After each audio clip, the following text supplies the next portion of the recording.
¿Qué pasa, gente? ¿Qué tal? Volvemos a otro vídeo. Joder, qué guapa queda esta entrada. No sé a quién se la habré copiado. En el vídeo de hoy vamos a hablar sobre la preparación real de un deportista olímpico. ¿Cómo enfocaríamos esa preparación? De forma general, muy general. No vamos a entrar en mucho detalle porque tiene mucha más chicha de la que vamos a hablar hoy. Pero bueno, vamos a dar unas pautas muy interesantes de cómo habría que plantearlo para una competición importante, en este caso, por ejemplo, las Olimpiadas. Empezamos. Como digo, vamos a tocar aspectos generales, no vamos a entrar en muchísimo detalle, vamos a tocar la planificación, la parte de cómo plantearíamos el proceso de forma general. No vamos a entrar en detalles de exactamente la carga que le vamos a meter, ni no sé qué, no sé cuántos, no, ¿vale? La planificación. Hay que decir que este deportista es un deportista de golpeo, no voy a decir el deporte en sí, pero es un deportista de golpeo. No de lucha, de agarre, ni de ese tipo de deportes. Y esto es súper importante a la hora de planificarlo, porque hay que entender, y este es el siguiente punto, que hay que saber diferenciar y hay que saber analizar el tipo de deporte. Dentro de los deportes de contacto hay muchos deportes y muchos tipos, y hay muchas cosas que se diferencian mucho entre sí, ¿vale? Un deporte como el judo o un deporte como el taekwondo son totalmente distintos a la forma de entrenarlos, ¿vale? Por tanto, hay que saber que es un deporte de golpeo. Como digo, antes de nada, antes de seguir esta planificación que yo voy a plantear, lo primero que hay que hacer, y lo más importante, es analizar las características de este deporte y sobre todo las características del peleador o del deportista, ¿vale? No sirve de nada que yo os plantee este tipo de trabajo, que es un trabajo real y específico de este deportista, si no analizamos un deportista, ya que hay miles de tipos de deportistas, hay deportistas más altos, hay deportistas más bajos, hay deportistas más fuertes, hay deportistas más rápidos, hay deportistas más flexibles, hay deportistas menos, y cada uno tiene unas necesidades distintas, y por eso hay que analizar el deportista y el deporte. Como vuelvo a decir, no es lo mismo fútbol que boxeo, no es lo mismo taekwondo que judo, no es lo mismo lucha que karate, ¿vale? Eso es súper importante. Bueno, esto que os traigo está sacado de un curso que impartí yo junto a mi compañero Borja, enfocado a deportes de combate, el curso, donde os muestro cómo deportes de combate englobados dentro de esta categoría, como es el taekwondo y la lucha, son totalmente distintos a la hora de analizarlos. Por ejemplo, el taekwondo, uno de los factores más determinantes es el ciclo de estiramiento-acortamiento, es súper importante en este deporte, o el desarrollo de fuerza a altas velocidades, como resulta esencial en este tipo de deportes. En cambio, en la lucha, por ejemplo, uno de los mayores requerimientos son los altos niveles de fuerza dinámica máxima, mucho mayores que en cualquier deporte de golpeo, por ejemplo. También los niveles de potencia son muy importantes, la fuerza isométrica máxima es esencial en este deporte, cosa que no lo es en otros deportes de golpeo, y es por ello, por lo que hay que analizar cada deporte por separado y cada deporte es muy distinto respecto a otros, sobre todo entre deportes de golpeo y de lucha. Una vez sabido esto, hay que tener claro cuáles son nuestros objetivos como preparadores físicos o como preparación física respecto a este deportista. Y nuestros objetivos, tenemos que dejar el ego de lado, tenemos que entender que no somos la prioridad, no. La preparación física no es la prioridad es el deporte en sí. Y por tanto, eso es uno de los objetivos que tenemos que tener en cuenta. No interferir de manera negativa en el deporte, o por lo menos si lo hacemos, hacerlo estratégicamente. Y mucho menos nunca en una competición importante. En segundo lugar, o en primero también, es súper importante entender que nuestra función, o una de nuestras funciones, es evitar que el deportista se lesione y prepararle para que el deportista tenga el menor riesgo de lesión posible, ¿vale? Mejorar sus capacidades, mejorar su fuerza, mejorar sus niveles de movilidad, de estabilidad, etcétera, para evitar lesiones. Y este es uno de nuestro cometido principal, o del cometido principal de la preparación física. Y por último, por supuesto, el siguiente cometido sería mejorar su rendimiento deportivo. Para mejorar su rendimiento deportivo, no tenemos que hacer al deportista simplemente más fuerte o que mejore su 1RM en press banca, no. Para mejorar su rendimiento deportivo tenemos que mejorar las capacidades que realmente ese deportista necesita en su deporte, las capacidades específicas de su deporte. Y en este caso, por ejemplo, voy a introduciros el concepto de fuerza útil. que es realmente la fuerza que necesitamos mejorar en el deportista para que realmente se traduzca en una mejora del rendimiento en el combate, en el deporte o donde quieras. Bueno, como decimos, la fuerza útil corresponde a la fuerza que aplica aquel deportista cuando realiza una acción de su gesto específico de competición, ¿vale? Entonces es la fuerza que se produce a esa velocidad y a ese tiempo específico de ese gesto, ¿vale? Y esa es la fuerza que tenemos que intentar mejorar. Ese es el objetivo principal del entrenamiento para mejorar el rendimiento deportivo. Ahora bien, también hay que decir que esto tiene muchos matices, debido a que, por ejemplo, aunque este sería el objetivo final, en este tipo de deportistas de golpeo suele haber muchos déficits de fuerza a cargas altas y por tanto esa sería una de las prioridades a trabajar. En el siguiente punto que quiero tratar, quiero daros una serie de pautas generales que he tenido en cuenta, bueno, que casi siempre tengo en cuenta en este tipo de deportistas, las tengo apuntadas para que no se me olviden, aunque hay muchas más, os voy a dar una serie de tips generales, ¿vale? El primer tip sería, por supuesto, evitar interferencias con el deporte, sobre todo con la etapa competitiva, es decir, la preparación física, como he comentado antes, es un complemento, es algo súper importante, muy importante, pero nunca va a ser más importante que el propio deporte en sí. No sirve de nada una persona súper preparada físicamente si su deporte no lo hace bien, ¿vale?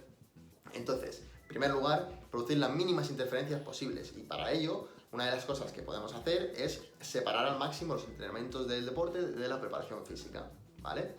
O si no se puede separar en distintos días, pues separarlos en el mismo día en distintas sesiones alejadas en un tiempo amplio, ¿vale? 8 horas, 6 horas, ¿vale? Ok. En segundo lugar, es importante trabajar con volúmenes bajos, ¿vale? Al final, como digo, no queremos buscar una interferencia con este deporte. Ya de por sí los deportistas de élite tienen mucha carga de entrenamiento, muchísima carga de entrenamiento de su propio deporte. En concreto este deportista entrena todos los días y varios días a la semana, 2 veces el propio deporte. Por tanto, la preparación física no puede consistir en un entrenamiento de hipertrofia, no puede consistir en reventarle. Hay ciertas etapas, si está en pretemporada y no está entrenando, que puedes meterle un trabajo de hipertrofia y podría estar indicado perfectamente si el deportista lo necesita, pero la mayoría de veces no es así. Hay que trabajar con volúmenes bajos y con bajos niveles de fatiga. En el caso concreto de este deportista, para que os hagáis una idea, en etapas competitivas trabajamos 2 días y con fatiga y volúmenes bastante bajos. Y aún así hay que seguir ajustando porque al final la carga de entrenamiento que tienen del propio deporte es brutal, ¿vale? Entonces hay que seguir ajustando. El siguiente punto es, bueno, como he dicho, que es un complemento, que no somos los protagonistas, eso ya lo hemos entendido. Otra cosa es que siempre vamos a ir, a medida que se acerque la competición, de menos específico, de trabajo más general, más de base, a trabajo más específico. Esto es de lógica, ¿no? Otro tip a tener en cuenta, que es lógico, que lo he comentado al principio, es ajustar todo el planteamiento. Aunque tengamos un planteamiento general, como el que os voy a mostrar ahora, hay que ajustar todo al deportista concreto, ¿vale? Os pongo un ejemplo. Si yo, una de las partes del planteamiento es que al principio trabajemos de forma más general, pero luego trabajemos de forma más específica, pero este deportista necesita, por lo que sea, tiene una base muy pobre, o sea, tiene una base de fuerza muy pobre, por ejemplo, pues igual ese proceso general tenemos que alargarlo en el tiempo, en lugar de mantenerlo establecido. Y luego ese proceso más específico, disminuirlo, ¿vale? Eso es un ejemplo. No es el caso de este deportista, o parcialmente, pero no es el caso principal, ¿vale? ¿Qué más? Bueno, por supuesto, un tip que os quiero dar es que el entrenamiento basado en velocidad, en este caso, en este tipo de deportes, es muy útil, ¿vale? Pero hay que saber hacerlo bien. Si no tenemos capacidad de hacer entrenamiento basado en velocidad, y cuando hablo de basado en velocidad, hablo de basado en pérdida de velocidad, basado en mejora de velocidad como base principal de medición, digamos, y basado en el cálculo de la velocidad de ejecución para calcular R diario, para calcular fatiga, todo eso, ¿vale? Eso es muy útil. Si no sabemos hacerlo, también podemos trabajar mediante RPE. Es súper importante, como he dicho, trabajar con una fatiga baja y por tanto el RPE también es bastante útil para eso. Y por supuesto se pueden combinar las dos sin ningún problema, ¿vale? Bueno, pues esos son algunos tips que os quería dar. A continuación os voy a dejar una imagen donde explico en un cuadradito muy pequeño, me lo he currado en Paint, un cuadradito muy pequeño, todo el planteamiento que hago y que haría con muchos deportistas de este tipo, ¿vale? Como digo, es un planteamiento de forma muy general y os lo voy a explicar. Bien, pues aquí tenemos la gráfica que he preparado para vosotros, que me diréis que no es una obra de arte. Ok, vamos a empezar y vamos a hacerlo de forma rápida. Vamos a empezar de forma simple, diciendo que el inicio de la gráfica, la parte izquierda, es la pretemporada, el final sería la competición, ¿vale? Y todo lo que hay en medio sería el transcurso de todo ello. Vamos a empezar analizando el tipo de cargas a utilizar. Bien, al principio del ciclo, ¿vale? Al inicio de la pretemporada, el deportista trabajaría más con cargas altas, ¿vale? Como digo, esto es un ejemplo real, pero por supuesto, esto tiene muchísimas variaciones, muchísimas ondulaciones y muchísimos cambios a lo largo de toda la preparación, ¿vale? Esto es algo muy general que se acerca a la realidad, pero no es la realidad como tal, ¿vale? Bueno, como digo, al principio vamos a trabajar con cargas altas, ¿vale? Con un trabajo más de base, más enfocado a la mejora de la fuerza con cargas altas. Pues desde un 65 hasta un 95% del RM, por ejemplo, ¿vale? Trabajaríamos con esas cargas. Ok, este trabajo, a medida que vamos acercando a la competición, se va disminuyendo. Nunca vamos a dejar de trabajar completamente con estas cargas. Y, por supuesto, nunca vamos a trabajar únicamente con estas cargas. Estamos hablando de porcentajes. Ok. Al contrario ocurre con las cargas competitivas. Esas cargas que son más ligeras, que son más cercanas al trabajo, al tiempo de trabajo, a la velocidad de trabajo que se asemejaría al deporte. Pues como digo, estas cargas empezamos con un porcentaje pequeño de trabajo de ellas. Y a medida que nos vamos acercando a la competición, estas cargas van subiendo. Esto sería la línea verde, ¿vale? Por supuesto, como digo, siempre vamos a tener trabajo tanto de cargas altas como de cargas competitivas o cercanas a la competición o cargas bajas, como queráis llamarlo. Y lo que estamos hablando principalmente es de porcentajes respecto a la etapa, ¿vale? La siguiente línea a tratar podría ser, por ejemplo, la especificidad, ¿vale? A medida que vamos acercándonos a la competición, la especificidad sube. A medida que estamos más lejos, la especificidad es más baja. De hecho, sube exponencialmente en los últimos, en los meses o en el tiempo más cercano a la competición, ¿vale? Al principio, como vamos a tener un trabajo de base, vamos a mantener esta especificidad bajita. Es decir, vamos a trabajar con patrones de movimiento básicos, con ejercicios básicos, un trabajo básico de fuerza, ¿vale? Y posteriormente iremos acercándonos más a esos patrones de movimiento más específicos, ¿vale? ¿Cómo mejoramos la especificidad? ¿Cómo vamos haciéndonos más específicos? Pues, por ejemplo, una primera parte podría ser trabajar de forma bilateral e ir trabajando de forma unilateral. Luego, por ejemplo, trabajar con patrones básicos de movimiento e ir introduciendo patrones específicos del deporte, ¿vale? Ese tipo de cosas. Ok, la siguiente línea a analizar sería la fatiga. La fatiga, que es la línea marrón, empezaríamos, como es lógico, con una fatiga más alta y a medida que se va acercando la competición la reduciríamos. Bien, esto realmente no es así. Empezaríamos con una fatiga más baja realmente. A medida que el atleta se va adaptando al entrenamiento, subiríamos un poquito la fatiga y luego iríamos bajándola progresivamente hasta cuando nos acerquemos a la competición, que haríamos una bajada mucho más brusca. ¿Por qué? Porque al final de competición queremos llegar a la competición en un estado lo más óptimo posible y lo más recuperado posible para que se produzca un picking y el día de la competición o los días de la competición tengamos un pico de rendimiento, ¿vale? Obviamente todo esto que os estoy contando tiene muchos matices, ¿vale? Esto es algo muy general. Por último, la última línea a analizar sería el estado del atleta, y aquí hay mucho más matiz todavía, ya que realmente pareciera que el estado del atleta, el estado de forma del atleta, cuando llegamos a competición es más bajo. No es así. Cuando llegamos a competición es más específico y más óptimo para la competición. Ahora bien, el estado percibido del atleta, hablando sobre todo de fuerza, de niveles de fuerza absoluta, seguramente disminuya a medida que nos acercamos a la competición. ¿Por qué? Porque cuando nosotros estamos empezando la pretemporada, estamos probablemente con 5 kilos por encima, como mínimo, o por ahí, y por tanto, mucha más masa muscular, unos niveles de grasa también más altos, por tanto, realmente nos sentiremos mejor, porque realmente cuando tenemos niveles de grasa muy bajitos nos sentimos peor. Por supuesto, vamos a tener mucha menos ansiedad, vamos a tener mucha menos carga de entrenamiento acumulada y por tanto vamos a tener un estado muy bueno, realmente, nos vamos a sentir bien, nos vamos a sentir fuertes, ¿vale? A medida que nos vayamos acercando a la competición, vamos a tener unos niveles de ansiedad mayor, vamos a tener un peso mucho más reducido, sobre todo cuando nos acerquemos al corte de peso, y por tanto eso se va a traducir en una disminución del rendimiento absoluto, por decirlo así, por ejemplo, hablando de niveles de fuerza absoluta, ¿vale? Por supuesto, el rendimiento competitivo, el rendimiento que a nosotros nos interesa para la competición, va a ser mucho mayor, muchísimo mayor que al inicio, ¿vale? Porque para eso se hace la preparación. Lo que quiero decir con esto es que si nosotros, por ejemplo, trabajáramos con cargas altas al final de la